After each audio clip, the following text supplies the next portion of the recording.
하십니다. 오늘은 예레미야 40장과 41장을 중심으로 해서 본문의 설교의 제목을 조금 바꾸겠습니다. 악한 현실을 대하는 세 가지 태도라 하는 제목으로 말씀을 드리겠습니다. 제가 어느 교회 가서 설교하면서 이런 질문을 한번 해본 적이 있습니다. 하나님한테 섭섭한 사람 손 들어보라고요.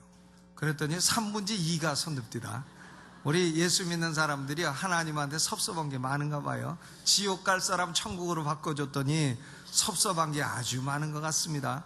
근데 우리가 참 현실 속에 살면서 하나님도 원망하고 또 대통령도 원망하고 뭐 이웃 사람도 원망하고 다 이렇게 원망하며 사는 수가 있습니다. 왜냐하면 현실이 내 마음대로 안 된다는 것 때문에. 그런데요, 우리가 살아가고 있는 현실은 우리 마음대로 다 안 됩니다. 우리 마음대로 다 되면 우리가 하나님이게요. 우리는 하나님이 아니기 때문에 어차피 현실은 우리 마음대로 다 되지는 않는 것입니다. 그러면 현실이 내 마음에 안 들고 현실이 내 뜻대로 안 되고 하면 우리가 어떻게 살아야 되겠느냐? 오늘은 그 문제를 생각해 보고자 합니다. 어떤 분은 대통령 선거할 때 자기가 찍은 사람 안 됐다고 승질난다고 이민 가는 사람도 있어요. 아주 대통령이 자기 마음에 한다 이민 가는 사람도 있습니다. 참 우리가 이렇게 현실 속에 살아갈 때에 현실이 내 마음에 안 들고 현실이 내가 볼 때 악하고 현실이 괴롭다면 어떻게 해야 되느냐, 이 문제를 생각하고자 합니다. 예루살렘 성은 주전 587년에 바벨론 왕 느부갓네살에 의해 완전히 멸망당했습니다. 느부갓네살 왕은 832명을 포로로 잡아갔습니다. 시드기야 왕의 두 눈을 뽑고 또 시드기야 왕도 끌고 갔습니다. 그러나 832명이 포로 숫자 전체는 아닙니다. 왜냐하면 느부갓네살 왕이 유다를 침공한 것은 3차에 걸쳐서 이루어졌습니다. 1차는 주전 605년에 그때의 갈그미스 전투에서 바벨론 왕 느부갓네살이 애굽 군대를 격파하고 애굽의 바로 왕을 격파하고 그리고 승리했을 때에 한번 쳐들어왔습니다. 그래서 그때에 다니엘과 세 친구를 잡아갔습니다. 그러니까 다니엘은 포로 중에서는 아주 최고 선배예요. 그리고 주전 598년에 여호야김 왕이 바벨론 왕 느부갓네살에 반역을 했을 때 또 2차로 침공을 해가지고 여호야김을 폐위시키고 여호야긴을 왕으로 세웠어요. 김을 폐위시키고 긴을 세웠다. 그리고는 군인과 귀족을 포함해서 1만 명을 포로로 잡아갔습니다. 그때에 에스겔 선지자도 잡혀갔습니다. 그리고 3차 침공 때에는 완전히 주전 587년에 예루살렘을 멸망시키고 832명을 포로로 잡아갔습니다. 그러니까 바벨론에 끌려간 포로의 숫자는 1만 명이 넘는 것을 알 수가 있습니다. 3차 침공의 결과 유다 땅에는 아무 소유가 없는 빈민들과 그들을 지도할 약간의 방백들만 남게 되었습니다. 느부갓네살 왕은 사반의 손자인 그다리아를 총독으로 세웠습니다. 그리고 남은 빈민들을 다스리게 했습니다. 누구라고요? 총독이요? 그다리아는 백성들에게 이렇게 명령을 합니다. 40장 9절에 보니까 사반의 손자 아히감의 아들 그다리아가 그들과 그들의 사람들에게 맹세하며 가로되 너희는 갈대아인 섬기기를 두려워하지 말고 이 땅에 거하여 바벨론 왕을 섬기라. 그리하면 너희에게 유익하리라. 바벨론 왕을 섬기면 너희에게 유익하리라. 이것이 총독 그다리아의 명령입니다. 느부갓네살 왕은 이방 나라의 왕입니다. 그는 유다를 3번이나 침공해서 괴롭히고 포로로 잡아가고 멸망시킨 사람입니다. 유다 민족의 철천지 원수입니다. 생각하기만 해도 징그러운 인간입니다. 그런데 그런 자를 섬겨야 잘되고 유익하고 섬기지 아니하면 재앙이 온다고 하니 이 현실이 유다 민족에게 얼마나 견디기 어려운 현실이었겠습니까? 예를 들어서요, 김정일이가 쳐들어와서 전쟁을 일으키고 수많은 백성을 죽이고 그리고 나서 대한민국 대통령이 김정일에게 항복을 하고 말하기를 대한민국 국민이여 김정일이를 섬기면 유익하리라, 이런 공포를 하는 것이 우리의 현실이 된다면 우리는 어떻게 되겠어요? 애들 말로 미치고 팔짝 뛸 일이 아니겠습니까? 그런 일이 안 일어나기를 주의 이름으로 축원합니다. 지금 유다의 현실이 그렇게 됐다는 거예요. 여러분, 우리 성도들은 이렇게 자기 생각과는 다른 현실, 제 뜻대로 안 되는 악한 현실 속에 살아가면 어떻게 해야 되는 것입니까? 우리나라는 종교 문제에 대해서 비교적 자유스럽고 마음껏 기도하고 마음껏 예배하고 마음껏 전도하고 선교합니다마는 전 세계의 현실은 그렇지 못한 것이 얼마든지 있습니다. 기독교에 대해서 관용과 격려를 보내는 정부는 그렇게 많지를 않습니다. 그런 현실 속에 사는 성도들은 어떤 태도를 지니고 살아야 되겠습니까? 이 세상이 내 맘대로 안 되고, 이 세상이 내가 볼 때에 괴롭고, 이 세상이 참 내 마음에 안 들고 내 뜻대로 안 되고 한다면 어떤 태도를 지녀야 되느냐? 예레미야 40장과 41장에는 세 가지 종류의 태도를 발견할 수 있습니다. 첫째로는 아무리 악한 현실이라도 현실을 현실로 인정하고 현실 속에 살면서 인내하며 살아가는 사람들인 것입니다. 이것을 영어로 간단히 표현하면 patient realism, 인내심 있는 현실주의라, 혹은 realistic patience, 현실적인 인내심이라, 이렇게 표현할 수 있겠어요. 그러니까 현실을 인정하고 그 가운데서 인내하며 살아간다 이 말이죠. 예레미야 선지자 같은 사람이 이런 부류에 속합니다. 예레미야 39장 12절에서 바벨론 왕 느부갓네살은 그의 시위대장인 느부사라단에게 명령을 합니다. 바벨론 왕의 이름은 너그 아버지는 갓네살이다, 느부갓네살. 시위대장의 이름은 너그 아버지는 사라다다, 느부사라단. 얼마나 외우기 쉬워요.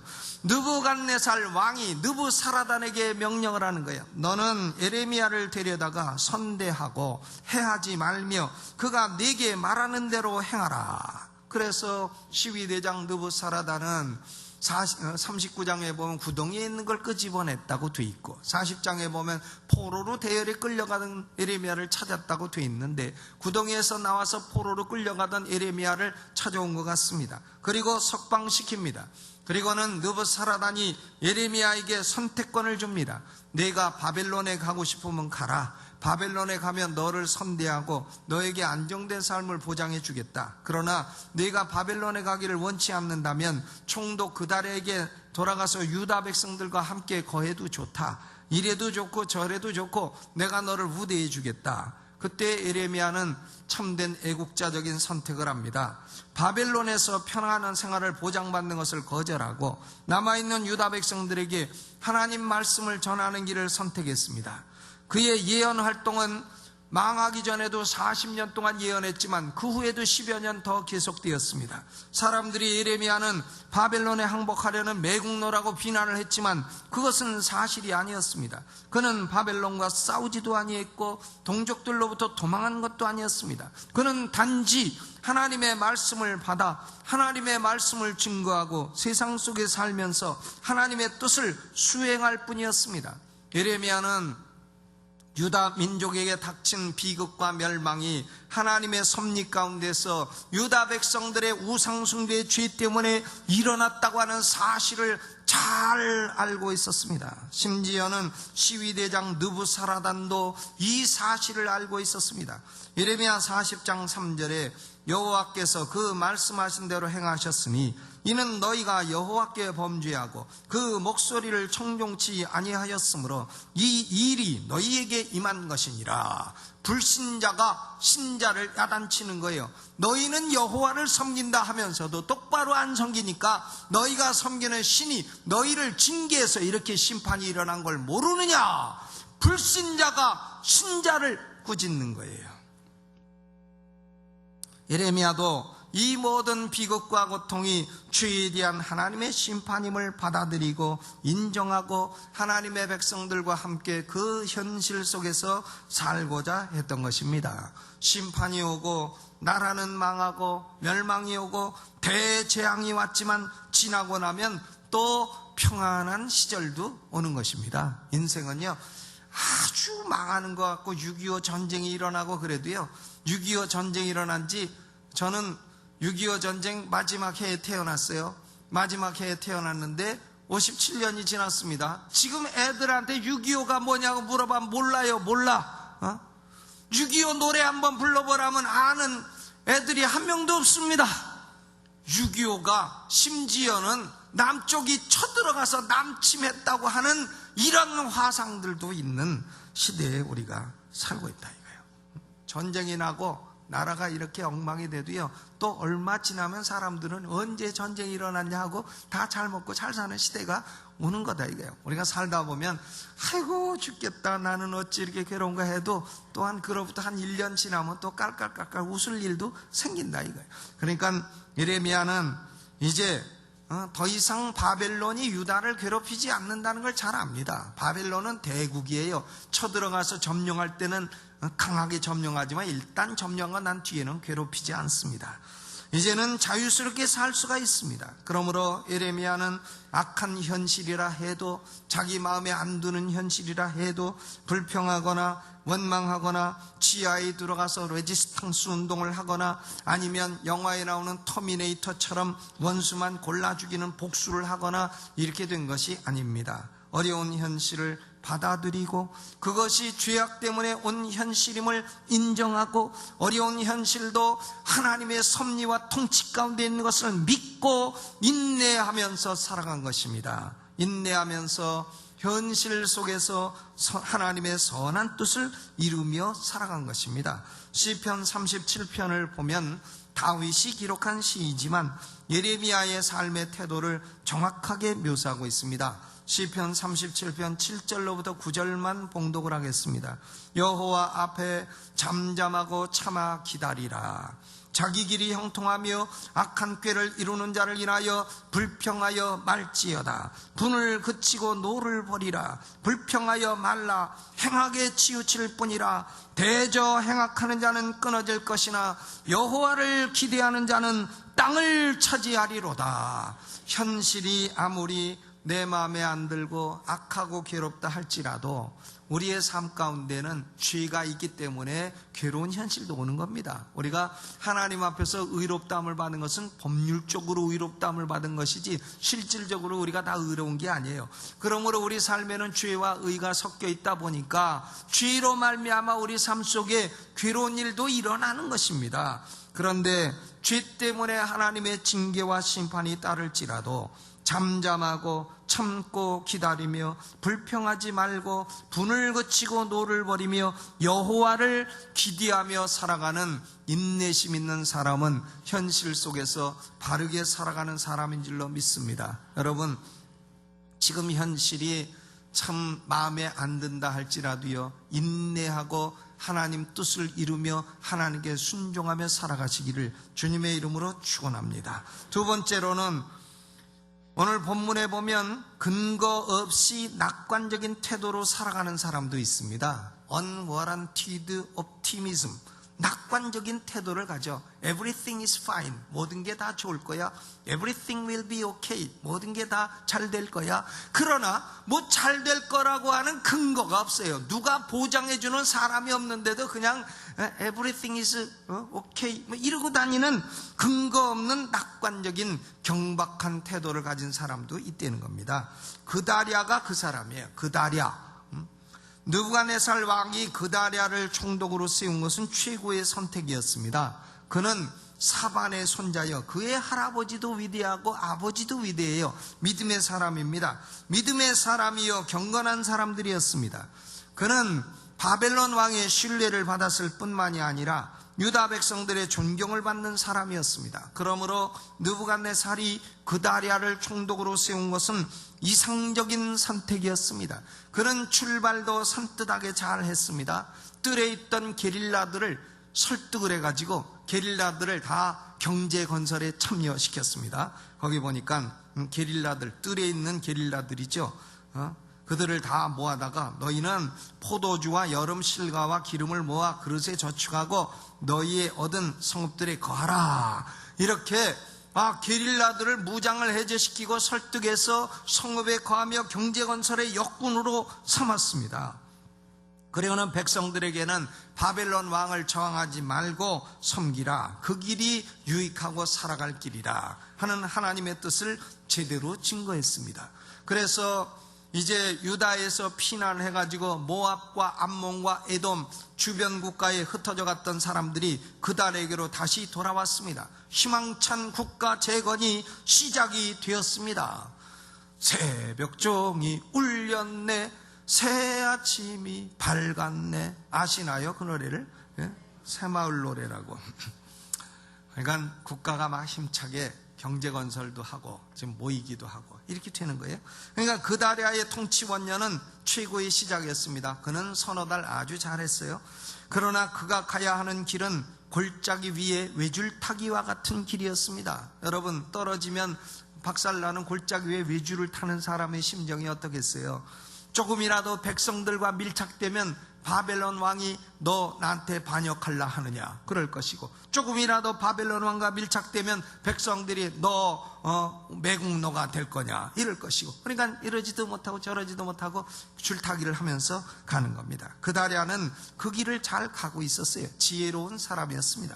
그러나 그는 한 가지 심각한 약점을 가지고 있었습니다. 그는 너무나 순진했어요. 영어로 나이브하다 합니다. 너무 순진했습니다.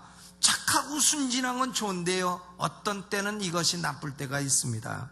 그는 너무 사람들을 쉽게 믿고 현실적인 판단력이 떨어진 사람이었습니다. 거기 40장 13절로부터 16절까지를 함께 읽겠습니다. 13절로부터 시작. 가레야의 아들 요하난과 들에 있던 군대 장관들이 미스바 그다리아에게 이르러 그에게 이르되 암몬 자손의 왕 바알리스가 내 생명을 취하려 하여 느다냐의 아들 이스마엘을 보낸 줄 네가 아느냐 하되, 아히감의 아들 그다랴가 믿지 아니한지라. 가레야의 아들 요하난이 미스바에서 그다랴에게 비밀이 말하여 가로되, 청하노니 나로 가서 사람이 모르게 느다냐의 아들 이스마엘을 죽이게 하라. 어찌하여 그로 내 생명을 취케 하여 네게 모인 모든 유다인으로 흩어지며 유다의 남은 자로 멸망을 당케 하랴. 그러나 아히감의 아들 그다랴가 가레야의 아들 요하난에게 이르되 네가 이 일을 행치 말 것이니라. 너의 이스마엘에 대한 말은 진정이 아니니라 하니라. 진정이 아니니라. 진정이 아니니라 하니라. 요하난은요, 이 사람이 게릴라예요. 둘에서 지금 전쟁한 사람입니다. 이 게릴라 장수라 이거예요. 그러니까 그는 현실을 볼 줄 아는 거예요. 그래서 총독 그다랴에게 심각한 경고를 합니다. 아버지도 목사요, 할아버지도 목사요, 목사 집안에 태어나가지고 아무것도 모르고 착하고 순진하게 자란 그다랴에게요 경고를 하는 거예요. 뭘 하냐 하면 야, 암몬 왕이 널 죽이려고 이스마엘을 지금 보냈다. 이스마엘이 널 죽이려 한다. 그러니까 내가 가서 몰래 이스마엘을 죽여가지고 국가의 혼란을 없게 할 테니까 너는 나에게 그것을 허락해달라. 그런데 그다랴는요, 믿어야 할 요하난의 말을 믿지 아니하고 이스마엘을 너무나 좋게 생각했습니다. 믿지 말아야 할 자를 믿었습니다. 믿어서는 안 될 사람을 믿었다 이거예요. 믿어서는 안 될 사람을 믿어버렸다 이겁니다. 그는 인간과 인생을 너무나 순진하고 낙관적으로 보았어요. 총독으로서 국민의 생명을 책임지기에는 그는 너무나 단순하고 순진한 단세포 생물이었다 그것입니다. 우리가 예수 믿어도요, 착하게 사는 건 좋은 일이에요. 그러나 착하다고 해서 너무 순진해가지고 세상 사람들에게 이용당하지 마시기를 주의 이름으로 축원합니다. 결국은 요하난의 말대로요, 이스마엘이라는 자는 10사람을 데리고 미스바로 가서 그다랴하고 밥 먹다가 그다랴를 칼로 쳐 죽였습니다. 그리고는 그다랴와 함께한 모든 유다인도 죽이고 거기 남아있는 바벨론 군사도 죽였습니다. 그다랴의 순진함은 결국은 나라의 혼란과 멸망을 초래했다 이것입니다. 그러니까 우리는 현실적으로 살되 너무 순진해서 사람들에게 이용당하는 사람이 돼서는 안 되겠습니다. 그다랴는 꿈꾸는 자였어요. 꿈이 있어요. 비전이 있습니다. 그러나 그는 현실성이 부족한 자였습니다. 저는 가끔 청년들을 봐도 비전이 있습니다 하는데 영 현실성 없는 비전 가진 청년들이 있어요. 그다랴 같은 순진한 사람들이죠. 그는 인간의 죄가 얼마나 깊은 것인지를 몰랐던 사람입니다. 그는 소망이 컸어요. 국가 재건을 하고 사람을 모아 경제 건설을 이루자, 이렇게 소망이 컸지만 그의 소망은 하나님이 보장해 주시는 것이 아니었습니다. 하나님의 계획은 유다 땅에 남아있는 사람들로 하여금 국가를 회복시키려는 것이 아니었습니다. 바벨론의 포로로 끌려간 사람들의 후손이 70년 뒤에 유다 땅으로 돌아와서 그들로 인하여 유다 왕국이 회복되리라는 것이 하나님의 계획이었습니다. 이미 예레미야를 통해서 하나님이 선포하신 말씀이에요. 그러므로 우리는 세상 살면서요, 괴로운 일이 있을 때에 모든 것이 잘 될 거야, 그냥 잘 될 거야 하는 식의 생각은 하나님이 보장해 주시지 않는다는 것입니다. 인생의 괴로움이 있을 때에는 하나님 말씀을 따라서 괴로움 가운데서 어찌하면 하나님의 뜻을 이루어갈까, 이렇게 생각을 해야 되고, 너무 순진하게 살다가 악한 자들에게 이용당해서는 안 된다는 거예요. 그리스도인은 이 세상을 너무 비관적으로 볼 필요도 없습니다. 악한 세상, 썩어질 세상 이러면서 마치 영지주의자들처럼 세상을 너무 비관적으로 볼 필요도 없어요. 그러나 너무 안이하고 낙관적인 태도로 경박하게 살아가는 것도 옳지 않습니다. 사람들과 세상에 대해서 항상 경계심을 가져야 할 것입니다. 많은 사람들이 악합니다. 속이고 사기치고 상처를 주려 합니다. 여러분, 교회 안에서도요, 절대로 서로 돈 빌려주고 돈 꿔주고 하지 마세요. 못 받아요. 너무 순진하게 살지 마시라 이거예요. 너무나 많은 그리스도인들이 세상 사람들로부터 상처를 받고 세상 사람들은 착하고 순진한 그리스도인을 이용해 먹으려고 든다, 그것입니다. 그러므로 근거 없는 낙관주의나 현실감 없는 순진함은 악한 현실을 대하는 바른 태도가 아닌 것입니다. 그다랴는 모든 게 좋았어도 너무 순진해서 결국 그는 죽고 결국은 나라도 어려운 처지로 만들어 버렸다는 것입니다. 세 번째로는 이 악한 현실에 대해서 파괴적인 적대감을 가지고 살아가는 사람들도 있습니다. Destructive antagonism, 파괴적인 적대감을 가지고 세상을 파괴하려는 사람들이죠.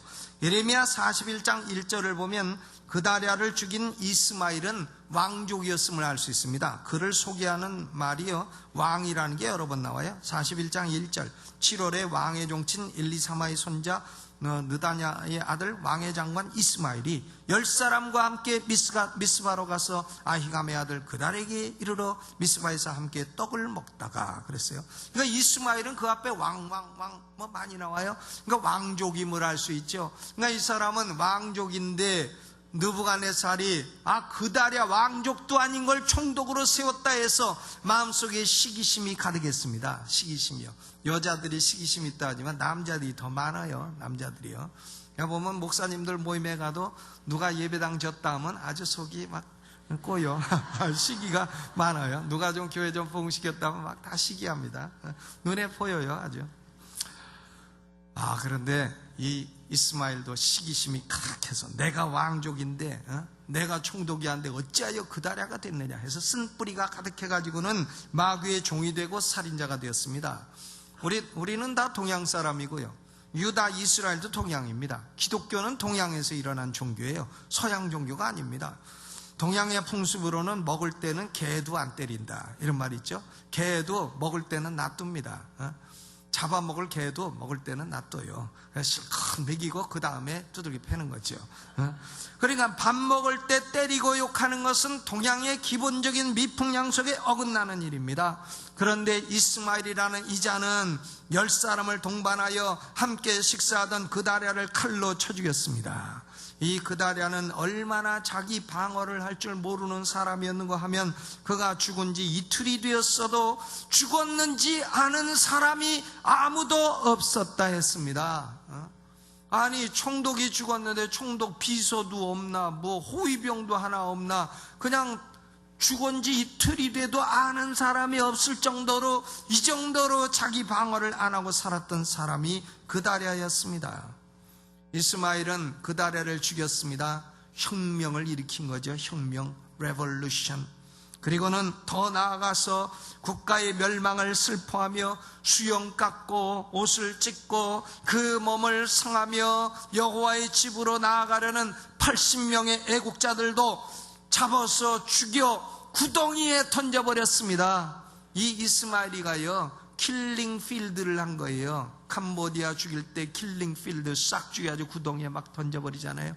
킬링 필드. 근데 80명 가운데 10명은 살아남았습니다. 어떻게 살아남았냐면, 야, 우리가 밭에다가 밀과 보리와 꿀과 기름을 잔뜩 숨겨놨으니까 우리 죽이면 그거 못 찾는다. 그러니까 이스마엘이 그래? 이래가지고 10명은 살려줬다 이거예요. 이 10명은 지혜로운 건지 교활한 건지 알 수 없는데 어쨌든 이런 방식으로 살아났어요. 여러분, 강도가 여러분 죽이려 할 때 어떻게 합니까? 이렇게 하세요. 강도요, 당신 직업이 강도인 줄 알겠는데 내가 은행에 2억이 들어있어. 2억. 나 죽이면 너 그거 못 찾잖아. 그러니까 나 살려줘갖고 그거 가질래? 나 죽이고 그거 안 가질래? 그러면 강도도 딱 생각하고 살려줄게. 이럴지 누가 합니까? 그러니까 지금 80명 가운데 10명은 그런 식으로 해서 살아났다 이겁니다. 그리고 나머지 70명은 죽였어요. 죽여서 구덩이에 던져놨습니다. 그런데 이스마엘은 그들을 어떻게 죽였냐면요, 그들이 막 울면서 나라 망한 걸 슬퍼하고 여호와의 집에 나가서 기도해야 되겠다 하니까 이 이스마엘도 울면서 나가서 그들을 맞이했다 그랬어요. 울면서. 한번 보세요.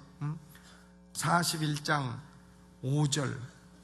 때에 사람 80명이 그 수염을 깎고 옷을 찢고 몸을 상하고 손에 소재물과 유향을 가지고 세겜과 실로와 사마리에서부터 와서 여호와의 집으로 나아가려 한지라. 느다냐의 아들 이스마엘이 그들을 영접하러 미스바에 나와서 울며 행하다가 그들을 만나 아이감의 아들 그다랴에게로 가자 하여 그들이 성중하게 이를 때 느다냐의 아들 이스마엘이 자기와 함께 한 사람들도 그들을 죽여 구덩이에 던지니라. 그러니까 이거요, 우리가 슬플 때 장례식 때 와가지고 같이 울어주는 사람, 이것도 믿을 수가 없어요. 지금 이스마엘이 울면서 와가지고 80명을 맞이해가지고는 그만 울다가 눈물 닦다가 돌이켜서 다 죽여가지고 구덩이에 던졌으니 세상에 참 믿을 사람이 어디 있겠어요. 그러니까 옛날에 그런 말 있잖아요. 아버지가 목욕탕 싸움 나가서 탁 물에 들어가서 어이 시원하다 하니까 아들이 뜨거운 물에 들어가서 뜨거우니까 뛰어나가지고 세상에 믿을 놈 하나 없네 이랬다는 그런 얘기 있지 않습니까? 그런데 지금요, 이스마엘은 울면서 맞이해. 울면서. 그러니까 같이 울어주는 사람도 이거 다 믿기 어려워요. 그런데 이 이스마엘은 결국은 거짓과 미움과 살의와 시기심이 가득한 테러리스트였다 이거예요. 테러리스트. 그의 후손이 누구냐? 오사마 빈 라덴. 요새는 오씨가 난립니다. 미국 대통령 오바마, 미국 토크쇼의 여왕 오프라 윈프리 오씨, 그리고 테러리스트의 최고 대가 오사마 빈 라덴. 아주 오씨 세상 됐어요. 그런데 이스마엘은 오사마 빈 라덴이의 영적인 조상이요 테러리스트였습니다. 그는 총독을 죽이고 백성을 죽이고 이랬습니다. 왜? 자기 마음에 안 든다고. 그리스도인은 세상과 타협하여 좋은 게 좋은 거다 이런 식으로 살 수는 없습니다. 그렇다고 해서 세상을 거역하고 세상을 파괴하고 세상을 적대하며 살아갈 수는 없는 것입니다. 세상 속에 살아야 돼요. 세상 속에서 살 수밖에 없습니다. 세상 속에 살면서 빛과 소금으로 살아가야 할 줄로 믿습니다. 하나님의 섭리에 대항을 해서 우리가 지금 이 세상에 일어나는 모든 현실들은 결국은 하나님이 보좌에 앉아서 통치하고 계신 거예요. 마귀가 역사한다 해도 마귀도 하나님이 쓰시는 피조물에 불과한 존재인 것입니다. 하나님 허락 없이는 하나도 할 수가 없는 존재예요. 그러므로 우리의 현실이 내 마음에 안 들고 내가 이해가 안 가고 그리고 내가 뭐 누구에게 설명을 요청해도 설명해 주는 사람도 없고 그렇다고 할지라도 도피해도 안 되고 저항을 해도 안 됩니다. 또 영적인 무기를 쓰지 아니하고 육적인 무기를 쓰는 것도 결코 옳은 일이 아닌 것입니다. 자기 마음에 안 든다고 그래 국회에 가갖고 국회의원 눈을 막 후벼놓고 이런 일이 도대체 이 민주국가 백주 대낮에 일어나서 되겠습니까? 이게 테러리스트죠. 우리가 살아가는 세상은 순간순간 의사결정하기가 쉬운 만만한 세상이 아닌 것입니다. 현실이 아무리 내 마음에 안 들고 고통스럽고 어렵다 해도 파괴적인 도전을 해도 안 되는 것이고 또 비현실적인 몽상적인 낙관론에 빠져도 안 되는 것입니다. 예레미야처럼 우리의 현실은 아무리 악하고 내 마음에 안 들어도 하나님이 통치하신다 하는 하나님의 주권을 믿어야 됩니다. 우리 삶 속에 괴로운 일이 일어나도 하나님의 주권 가운데 일어나는 일임을 믿어야 합니다. 그리고는 현실 속에서 인내하면서 악한 현실 속에서도 하나님 말씀을 순종하면서 하나님 말씀을 증거하면서 사는 것이 바른 길인 줄로 믿습니다. Patient realism, 인내하는 현실주의가 바른 태도예요. 이것이 예수님이 보여주신 삶의 모범인 것입니다. 예수님이 오셨을 때에 유다 땅에는 온통 악인들로 가득했습니다. 제사장도 악인이요, 바리새인도 악인이요, 사두개인도 악인이요, 다 악인에 둘러싸여 있었습니다. 그러나 예수님은 그들에게 저항하지도 아니하셨고 그들로부터 도피하지도 아니하셨고 사랑과 인내를 가지고 그들을 가르치시고 치료하시고 기도하시고 전도하시고 그들에게 천국길을 보여주며 사신 것입니다. 여러분, 우리는요 아직도 천상천국에 들어간 사람이 아닙니다. 천상천국은 다 하나님의 뜻대로 이루어지고 우리가 불평할 것이 하나도 없는 것이에요. 그것은 죽으면 갈 것입니다. 우리가 뭐 거기 갈 날이 우리 각 사람에게 얼마 남지 아니했어요. 뭐 길어야 3, 40년 남은 분도 계시고 4, 50년 남은 분도 계시고 며칠 안 남은 분도 계시고 그건 모릅니다. 우리는 죽으면 천상천국 들어갑니다. 그러나 아직은 육체의 호흡이 붙어 있을 때는 땅에 살고 있는 것입니다. 땅의 현실 가운데 살아가고 있는 것입니다. 현실이 아무리 괴롭고 마음에 들지 않더라도 하나님 원망하지 마시고 세상을 비관하지 마시고 세상에 거역하고 저항하고 도전하지도 마시고 예레미야처럼 인내하며 하나님의 선한 뜻이 이루어지기를 그 섭리와 승리를 기다리며 믿음으로 살아가시기를 주님의 이름으로 축원합니다. 오늘 이 말씀 생각하면서 음악을 반주하는 중에 오른손 들고 주여 한번 크게 부르고 하나님 내가 어려운 현실 가운데 잠잠하여 참고 기다리며 믿음으로 인내하여 하나님이 나의 인생의 모든 것을 합력하여 선으로 인도하시는 그 위대한 섭리를 믿고 믿음으로 살아가게 하여 주옵소서. 악한 세상 속에도 빛과 소금으로 살게 하여 주옵소서. 주여 한번 크게 부르고 통성으로 기도합니다. 주여! 아버지, 이 악한 현실 가운데 살아가며 우리는 예레미야처럼 예수님처럼 저항하거나 도피하지 말게 하여 주옵시고 현실을 현실로 인정하며 현실 가운데 하나님 말씀대로 살며 빛과 소금으로 살아가는 우리의 삶이 되게 하여 주옵소서. 예수님의 이름으로 간절히 기도하옵나이다. 아멘.